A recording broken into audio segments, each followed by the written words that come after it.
ఎప్పుడైనా ఎక్కడైనా మీ చేతిలోనే వార్తా ప్రపంచం.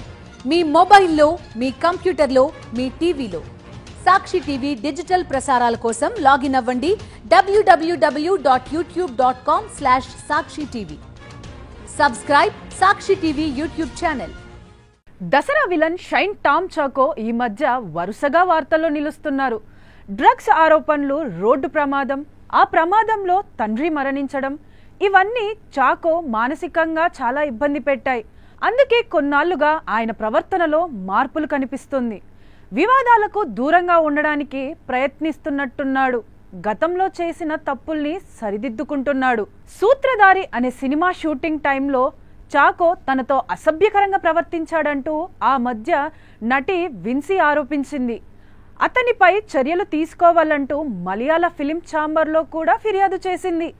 తాజాగా ఇదే సినిమా ప్రచారం కోసం వచ్చిన చాకో అందరి ముందే విన్సీకి క్షమాపణలు చెప్పాడు.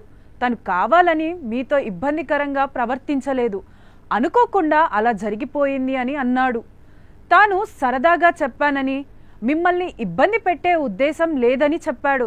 నా ప్రవర్తన వల్ల మీరు ఇబ్బందులు పడినందుకు క్షమించాలి అని కోరగా పక్కనే ఉన్న విన్సీ మైక్ తీసుకొని ఆ సమయంలో ఇబ్బంది కలిగిన మాట వాస్తవమని, ఆయన నుంచి ఇలాంటి స్పందనని వస్తుందని ఊహించలేదని అంది. తాను స్పందించిన తీరు ఆయన కుటుంబాన్ని కూడా ఎంతో బాధించిందని, ఇప్పుడు ఆయనలో మార్పు కనిపిస్తుందని, తప్పు తెలుసుకున్నందున ఆయనపై గౌరవం మరింత పెరిగిందని చెప్పుకొచ్చింది. విన్సీ క్షమించడంతో చాకోకు పెద్ద రిలీఫ్ లభించినట్లయింది. ఇప్పటికే డ్రగ్స్ కేసుతో ఇబ్బంది పడుతున్న చాకో సారీ చెప్పి మంచి పని చేశాడని అంటున్నారు.